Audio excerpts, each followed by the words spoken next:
पत्ता गोभी fried rice वाली।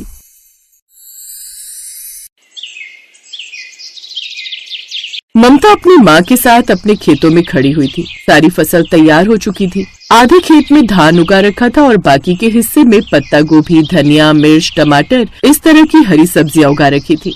चलो बेटी, जितनी भी फसल हुई है इसका आधा हिस्सा बाजार में बेच देते हैं और आधा हम अपने खाने के लिए रख लेते हैं, वरना हम साल भर खाएंगे क्या। अगले दिन दोनों माँ बेटी आधी फसल लेकर मार्केट में बेचने चली गई। मंडी में उन्हें उतनी फसल के सिर्फ 40,000 रूपए मिले।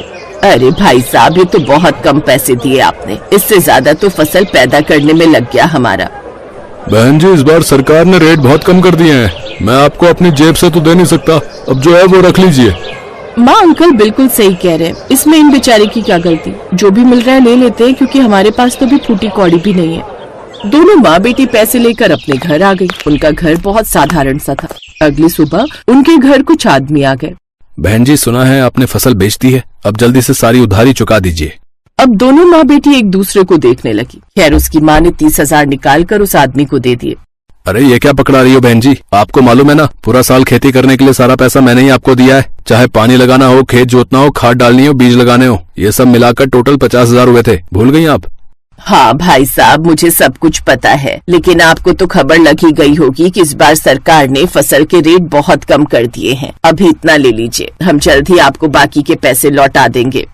ठीक है, मैं आप लोगों को बहुत दिनों से जानता हूँ, इसलिए भरोसा कर लेता हूँ। पैसे लेकर वो लोग चले गए। इधर ममता और उसकी माँ ने 10,000 रूपए बचा लिए थे अपने खर्चे के लिए। लेकिन बेटी, खेती किसानी करने से क्या फायदा, फसल के रेट अच्छे मिलते नहीं, हर साल कर्जा अलग से चढ़ा जाता है हम पर। हमें तो उतना पैसा भी नहीं मिलता है जितना पैसा फसल उगाने में लग जाता है, तो फायदा ही क्या। माँ आप फिक्र मत कीजिए, अभी हमारे पास आधी फसल तो है ना, खेती के अलावा हम क्या कर सकते हैं, मैं कुछ न कुछ सोच लूंगी। फिलहाल आज शाम को चौराहे पर चलते गोलगप्पे खाने। शाम को दोनों माँ बेटी गांव के चौराहे पर पहुँच गए। वहाँ पर एक गोलगप्पे वाला गजोधर था। सारे गाँव वाले उससे गोलगप्पे खा रहे थे। माँ, ये गाँव वाले एक नंबर के चटोरे हैं, शाम होते ही गोलगप्पे खाने आ जाते हैं, चलिए हम लोग भी खाते हैं। दोनों माँ बेटी गोलगप्पे खाने लगे, तभी अचानक कुछ गाँव वालों ने कहा, अरे हम लोग हर रोज गोलगप्पे खा खा कर बोर हो गए भैया, है, लेकिन इसके अलावा यहाँ कुछ मिलता भी नहीं, इतना पैसा भी नहीं है कि शहर जाकर फास्ट फूड खा सकें। हाँ चाचा, ये आपने बिल्कुल सही कहा, कुछ नया अगर यहाँ पर मिलने लगे तो मजा ही आ जाए। अरे आप लोग नए के चक्कर में मत रहो, हाँ, गोलगप्पे से अच्छा जो है कुछ नहीं होता है, बता रहे हैं। हाँ। उन गांव वालों की बातें ममता बड़े ध्यान से सुन रही थी। गोलगप्पे खाकर दोनों माँ बेटी घर वापस आ गई। तभी ममता ने कहा, माँ आपने सुना था ना कि गांव वाले क्या कह रहे थे, उनकी दिली इच्छा है कि उस चौराहे पर कुछ नया फास्ट फूड मिले, तो हम लोग वहाँ पर फ्राइड राइस बनाकर बेचते हैं। चावल, बंद गोभी, शिमला मिर्च, गाजर, धनिया, हरी मिर्च, ये सब कुछ तो हमारे पास है ही। क्या बात है बेटी, ये तो तुमने बहुत अच्छा सोचा, पहले दिन से हमारा फ्राइड राइस बिकने लगेगा।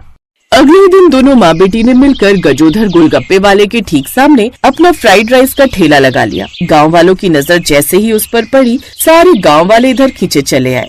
अरे बिटिया, ये क्या है? चाचा, ये फ्राइड राइस है, शहरों में ये बहुत बिकता है। आप लोगों ने कल कहा था ना कि कुछ नया होना चाहिए, इसीलिए हम दोनों माँ बेटी आप सबके लिए कुछ नया लेकर आए हैं। अरे तो जल्दी से हम सबको एक एक प्लेट फ्राइड राइस खिला दीजिए, वैसे देखने में तो बहुत अच्छा लग रहा है। अगर स्वाद अच्छा ना लगे तो पैसे बिल्कुल मत देना आप लोग, सिर्फ 10 रुपए की एक प्लेट है। ममता ने सबको एक एक प्लेट फ्राइड राइस दिया। फ्राइड राइस खाकर सबको मजा आ गया। क्या स्वाद है बेटी, आह, मजा ही आ गया फ्राइड राइस खाकर। आह। तो इस तरह गांव वालों को अब कुछ नया मिलने लगा था, इसलिए गजोधर के पास कोई भी गोलगप्पे खाने नहीं जाता था। वो सामने खड़ा होकर ममता और उसकी माँ से जलता रहता था।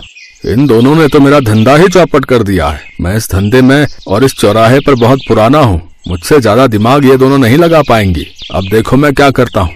अगले ही दिन गजोधर ने भी फ्राइड राइस बेचना शुरू कर दिया। उसने अपने फ्राइड राइस में कुछ जड़ी बूटियां मिला दी, जिससे अब गांव के लोगों को उसका स्वाद पड़ गया और सारे लोग गजोधर की दुकान पर जाने लगे। इधर ममता और उसकी माँ परेशान हो गई। बेटी, हमारी दुकान पर तो अब सिर्फ गिने चुने लोग ही आते हैं, हमारा तो धंधा ही चौपट कर दिया इसने। माँ, ये गजोधर अपने आप को बहुत बुद्धिमान समझता है, लेकिन ये तो सिर्फ गांव में ही रहा है। मैं पढ़ी लिखी हूँ, मैं आज रात ही यूट्यूब पर कुछ देखती हूँ। रात में ममता ने सिजलर वाला पत्ता गोभी फ्राइड राइस के बारे में देखा।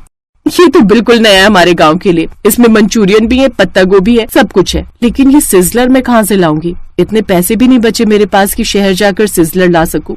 अगली शाम वो दोनों माँ बेटी अपने ठेले पर पहुँच गई। सबसे पहले उसने मंचूरियन बना लिए, फिर उसने फ्राइड राइस भी बना लिया, फिर उसके ऊपर फिंगर चिप्स फ्राई करके डाल दिया। गजोदर की दुकान पर सारे लोग फ्राइड राइस खाने में लगे हुए थे। ये सब क्या कर रही हो बेटी? माँ बस देखती जाइए। उसने तवा बिल्कुल लाल होने तक गर्म कर लिया, फिर उसने गोभी के ऊपर वाले हिस्से निकाल लिए और उसे गर्म तवे पर रख दिया। फिर सारा Manchurian, finger chips, fried rice सब कुछ गोभी के पत्ते पर रख दिया। सबको उसकी महक बहुत पसंद आई। अरे भैया, ये कैसी मनमोहक महक है गांव वालों, है? चलो भैया, ममता बेटी के पास चलते हैं। सारे लोग अब ममता की दुकान पर आ गए। गांव वाले उसकी नई डिश देखकर हैरान रह गए। हैरान मत हो गांव वालों, ये चाइनीज सिजलर वाली पत्ता गोभी फ्राइड राइस है। इंडिया में इसे सिर्फ कुछ लोग ही बना पाते हैं, उनमें से एक मैं भी हूँ। हाँ दीदी, इस डिश के बारे में मैंने भी वीडियो में देखा है, पर खाया कभी नहीं। आपको बनाना आता है ये हमें जानकर बहुत खुशी हुई। तो अब ममता की दुकान फिर से चलने लगी। गजोधर उस गांव से कभी बाहर नहीं निकला था, इसलिए वो सिजलर वाले फ्राइड राइस नहीं बना पाया। ऐसे ही 2-3 साल बीत गए। ममता अपने पैसों का बिल्कुल दिखावा नहीं करती थी। फिर एक रोज गजोधर ने दिमाग लगाया। वो भागकर ममता के ठेले पर आया। बहन जी, मेरी दुकान तो चल नहीं रही, आप लोग मुझे अपनी दुकान पर काम पर रख लो। ठीक है, हमें वैसे भी एक कर्मचारी की जरूरत थी। अब गजोधर उनकी दुकान पर काम करने लगा। 2 महीने में उसने भी सिजलर वाली पत्ता गोभी का चाइनीज फ्राइड राइस बनाना सीख लिया। अब उसने ममता के ठेले पर काम छोड़ दिया और खुद अपनी दुकान लगा ली। अगले दिन से वहाँ पर ममता का ठेला लगना बंद हो गया। अब मैं अकेला फिर से इस मार्केट में ऐश करूँगा। हाँ, भगा दिया मैंने उन दोनों माँ बेटी को। तभी वहाँ कुछ गाँव वाले आ गए। अरे गजोधर, पागल हो गए हो क्या? क्यों पागल ना हो काका, है? मेरे सामने दोनों माँ बेटी टिक नहीं पाई, भाग गई ना ये मार्केट छोड़कर। अरे गजोदर, तुम हमारे साथ चलो, कुछ दिखाना है। गांव वाले उसे गांव के बाहर मेन रोड पर लेकर गए। वहाँ पर ममता और उसकी माँ का बहुत बड़ा रेस्टोरेंट था, जिसमें बड़े बड़े लोग कार से सिजलर वाली पत्ता गोभी फ्राइड राइस खाने आए थे। गजोधर अंदर गया और माँ बेटी से माफी मांगने लगा। मैंने हमेशा आप दोनों को नीचा दिखाने की कोशिश की। आप लोगों से ही काम सीखकर मैंने अलग दुकान लगा ली। मैं आप लोगों से जलता था, पर आपने तो इतना बड़ा रेस्टोरेंट खोल लिया जिसमें इतने बड़े बड़े लोग आते हैं। काका, इसीलिए किसी से जलो मत। आप लोग मुझे भी नौकरी पर रख लो। इस बार मैं सच में नौकरी ही मांग रहा हूँ। वहाँ धूप में खड़े खड़े इस उम्र में हालत खराब हो जाती है। ठीक है, आप यहीं काम कीजिए। उस दिन के बाद गजोधर भी उनके रेस्टोरेंट में काम करने लगा और सब खुशी खुशी रहने लगे।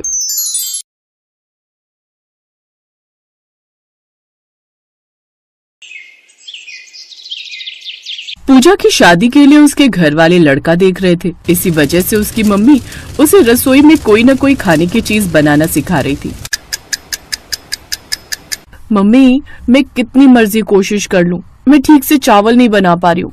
बताया तो था कि ठीक से नाप कर पानी डाला कर, तू फिर वही गलती दोहरा देती है। अगली बार जब मैं खाना बनाने खड़ी होंगी तो तू साथ खड़ी हो जाना और बिल्कुल ध्यान से देखना कि मैं कैसे चावल बनाती हूँ। ओके मेरी प्यारी मम्मा। पूजा की माँ, लड़के वालों ने पूजा को पसंद कर लिया है। कल हमें रेस्टोरेंट में बुला रहे। वो चाहते हैं कि कल ही रोका कर दे। कल? फिर तो हमें भी तैयारी करनी होगी। चावल की बात बीच में ही रह गई और पूजा की शादी की तैयारियां शुरू हो गई। खूब धूमधाम से पूजा की शादी हुई। शादी के बाद पूजा अपने ससुराल पहुंची। पूजा ने सबके लिए हलवा बनाया और सबने हलवे की बहुत तारीफ की। बहुत स्वादिष्ट हलवा बनाया है, सचमुच बढ़िया घी डालकर भुना हुआ हलवा है। हलवा बिल्कुल सही चीनी डालकर बनाया है, मीठा भी एकदम बढ़िया डाला है। हलवा अच्छा बनाया है पूजा, वैसे मैं भी ऐसे ही बनाती हूँ। बाकी चीजें तो अभी तुम्हारे हाथ की किसी ने खाई नहीं है, तो वो तो बाद में पता चलेगा कि तुम बाकी खाना कैसा बनाती हो। अच्छा ही बनाती होगी बहू, जैसे तुम बढ़िया खाना बनाती हो। मुझे हलवा खाकर यकीन हो गया है कि पूजा बहू भी खाना बनाने में माहिर होगी। सास की बात सुनकर पूजा थोड़ी टेंशन में आ गई, क्योंकि वो जानती थी कि वो सब कुछ अच्छा बना सकती है, पर चावल बनाने के लिए अगर किसी ने कहा तो कहीं चावल खराब ना बन जाए। अगले कुछ दिन तक तो पूजा ने खाना नहीं बनाया, पर धीरे धीरे जब पूजा रसोई में खाना बनाने लगी तो ऐसे ही एक दिन, पूजा मैंने राजमा बना दिया, तुम चावल बना लो। चावल? हाँ चावल, जीरे वाले। क्यों, क्या हुआ, नहीं बना सकती क्या? नहीं नहीं, ऐसी बात नहीं है भाभी, बना दूंगी, बना लेती हूँ। पर उसे यही चिंता थी कि उसके चावल खराब ना हो जाए। काफी देर तक पूजा सोच में डूबी रही। अचानक कुछ मेहमान मिलने के लिए आ जाते हैं। क्या क्या बात है पूजा, तुमने अभी तक चावल नहीं बनाए? तुम्हें पता है ना मामा जी मामी जी वगैरह सब खाने के समय आए तो राजमा बने हुए हैं। तुम्हें एक चावल बनाने के लिए बोले, तुमने अभी तक वो भी गैस पर नहीं चढ़ाए। भाभी वो चावल भिगोए थे, बस बना ही रही हूँ। अब पूजा के पास चावल बनाने के सिवा और कोई चारा नहीं था, क्योंकि पहले ही अलका उसे 2 बार टोक चुकी थी। पूजा ने चावल बनाना शुरू किया। बीच बीच में उसकी जेठानी उसे देख रही थी। पूजा ऐसे काम नहीं चलेगा, देखो मैं इतने काम एक साथ कर लेती हूँ और एक तुम हो जो एक काम करने में घंटों लगा देती हो। अब जल्दी से चावल बना लो, मेहमानों के लिए खाना लगाना है। अलका बार बार उसे चावल के लिए बोलने आ रही थी, पर हर बार की तरह इस बार भी पूजा के चावल पूरी तरह से चिपक कर घुट गए थे। बन गए चावल? एक काम करो, तुम डाइनिंग टेबल पर ले आओ, मैंने सब कुछ लगा दिया है, मैं सलाद रख रही हूँ। पूजा ने चावल बर्तन में निकाले और सबके लिए डाइनिंग टेबल पर ले गई। अरे वाह, आज तो नई बहू के हाथ के चावल खाने को मिलेंगे।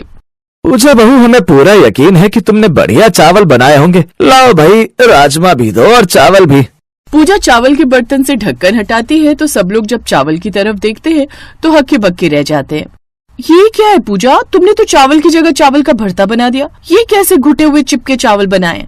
मुझे नहीं पता था कि तुम चावल नहीं चावल का भरता बनाओगी।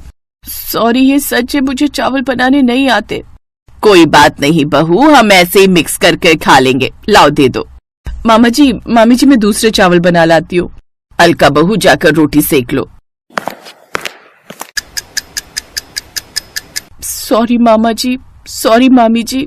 कोई बात नहीं बेटा, बार बार सॉरी मत बोलो, कभी कभी कुछ चीजें नहीं बनानी आती। देखो तो, हमने तो खा भी लिए। पूजा, अलका से रोटी ले आओ, उसने बना ली होगी। कुछ देर बाद जब मामा मामी चले गए तब अलका ने तूफान खड़ा कर दिया। आपको पता है देवर जी, पूजा ने दोपहर में चावल का भरता बना दिया था। इतनी शर्म आ रही थी मामा जी मामी जी के सामने। बताओ तो वो क्या सोच रहे होंगे कि छोटी बहू को चावल बनाने नहीं आते। पूजा की जेठानी इतना शोर मचाकर उसका अपमान कर रही थी कि पूजा की आंखों में आंसू आ गए। बस भी करो अलका, कितना सुनाओगी? अरे नहीं आते तो क्या हुआ, मैं बनाने सिखा दूंगी बहू को चावल। पूजा बहू, चिंता मत करो, आज जो गलती तुमसे हुई है उसके लिए पछतावा करने की कोई जरूरत नहीं। कुछ चीजें ऐसी होती हैं जो हम ठीक से बना ही नहीं पाते। अब मुझे ही देख लो, मैं जब भी आटा गूंथती हूँ तो मेरे से आटा ढीला हो जाता है, मैं आटा सख्त गूंथ ही नहीं पाती। अलका बहू, तुम भी तो कई बार जब कढ़ी बनाती हो तो कभी तो बहुत अच्छी बन जाती है, कभी बिल्कुल नहीं बनती। तो क्या इसमें तुम अपने लिए ढिंडोरा पीटती हो कि तुमसे चीज अच्छी नहीं बनी? और रही बात इन चावलों की, हम इन चावल का भरता ही बनाएंगे, एक नई रेसिपी। चलो पूजा बहू, रसोई में चलते हैं। तुम मुझे प्याज, टमाटर, हरी मिर्च, लहसुन, अदरक सब कुछ काट कर दो, मैं इन चावल का भरता बनाऊंगी। और कल से मेरी ड्यूटी शुरू होगी तुम्हें चावल बनाना सिखाने की। अपनी सास की बात सुनकर पूजा के चेहरे पर सुकून की मुस्कान आ जाती है। पूजा की सास चावल का भरता बनाती है क्योंकि वो जानती थी कि पूजा ने भले ही चावल घुटे हुए बनाए हैं पर दिल से बनाए हैं, इसलिए वो पूजा के बनाए हुए चावलों का मान रखती है और सबको चावल का भरता बहुत ही टेस्टी लगता है।